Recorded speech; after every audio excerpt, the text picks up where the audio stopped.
Final final video to make. Is this an evil bridge? Because I know people with religion, they've talked about things like, oh, the Antichrist will be synonymous with certain technologies with tracking, which or having a chip inside your hand, which is synonymous with that if you think through. And so, how can that be? Is there are people who believe that that could be evil?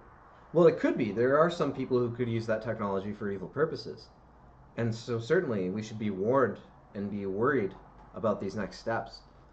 And as we see evidence of that. And so, what does that mean? And so, where those writings or those beliefs come from? I'm sure the computer chip in the hand has only been something that people have been talking about for maybe 50 years since we've been able to conceive of that. Probably less than that. And so, but you just think about that. You think about how maybe God wanted there to be this challenge. You're going to be thinking about all of these things, and so that it all exists in a state of superposition. It could be a number of things. You're supposed to sort through it. You're supposed to be warned about this time, which could be your demise or it could be your salvation. And I truly believe that's what it is. It exists in a state of superposition, depending on how we manage it. And so, how can this be an evil bridge if we are taking as many steps as Strategic Pivot takes to make sure we're taking these steps carefully? We're these are calculated next steps between industry and a cyber force, and we're completely set up to be able to succeed at this. And so I think that these things are warnings. I think that we need to be careful, but I don't think that foundationally what I've built is the evil bridge we've been warned about. I believe if you think about it deeply, we're supposed to be warned, and we're supposed to be thinking about it deeply, but don't let those warnings stop you from processing things. Okay? You need to continue. We need to continue to process things. We need to try to figure this out. And so that's what I think when I think of this hidden message. Yes, it's everything that I've written about on this page. Yes, I've experienced some things which go beyond what I think science or technology will ever be able to explain to me. And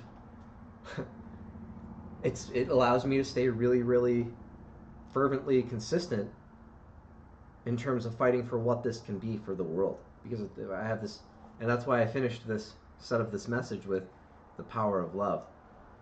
And I relate that to some different things with other CEOs and my life experiences, and how I'd rather be honest about what I've experienced so that we can really figure these things out. I know that's more valuable than me trying to be careful about what I talk about relevant to my own experiences, so that people will want to work with me. I'd rather say, hey, you know what? This is what we should do. Put me wherever you want. I think I should be relevant in this, but I'm okay with wherever you want me as long as I'm allowed to really talk about my experiences and how maybe this proves something about a better way to manage the world. And I truly believe we need to have very, very strict regulation, with these illegal substances. We need to be tracking with a psychology system how people's thinking is affected, and we need to build a grid for that, and everybody needs to weigh in a little bit on how that grid is managed. We'll need to partner with Lumosity so that there's a little bit of performance testing, and we'll need reflective journals. And then, yes, we're going to track people's use and trend lines. And then people have sort of an ongoing science experiment with bumper cars that are built to help them realize the ways they're being affected by these things, which is a better long-term solution than trying to never create a long-term solution and trying to just crack down on people, without trying to understand what's in their heart and what's guiding them. Because it's a very broad range of people who struggle because of their use, and there are people who can use things and it is beneficial. But a lot of that, I believe, I'm very confident, has to do with their psychological profile, the things that they've experienced, and then what those other experiences are likely to draw out. And there's a certain truth with density of types of experiences. And so you could probably tell somebody, hey, you've been journaling about a lot of these things. We're willing to bet that if you experiment with this drug, it's going to be a bad experience for you. But just be bold enough to tell us if you make that decision so that we can properly track the science. There are people who are trying to prove that ketamine is a useful substance for depression, that using psilocybin or mushrooms in the right way can also have that similar effect.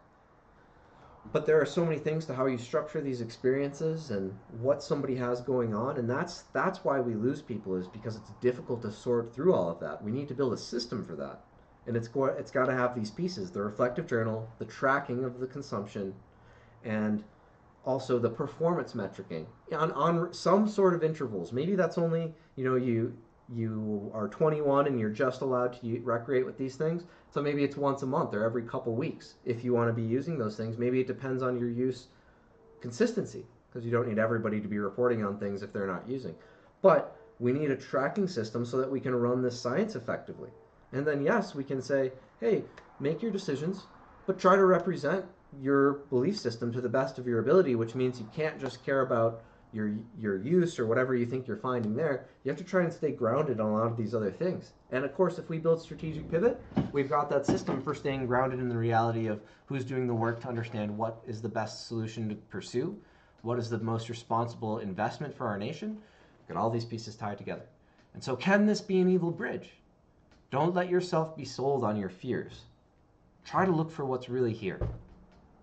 Because religion is a complex journey, and I think that all of the religions are tied together. And the bigger point is that we've got to develop these critical thinking skills. It's synonymous with how we even get the world to understand its potential and implement these very, very complex systems that a lot of people are going to care about how they're managed.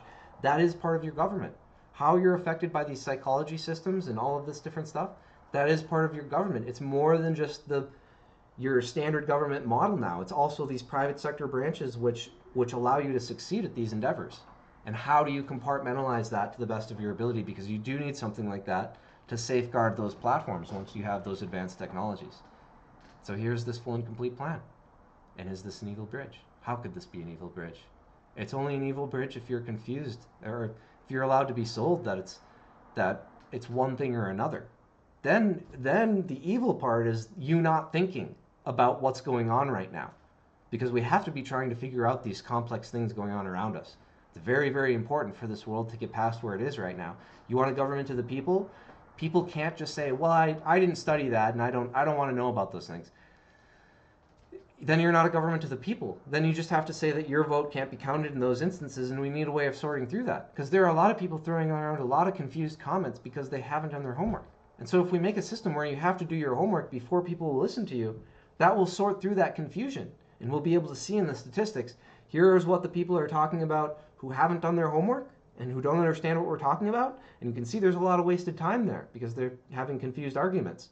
But over here, where people have done their homework, there's a lot of really concrete discussion happening on, and we're moving forward. You can see those conversations working towards solutions very consistently. How can that be an evil bridge?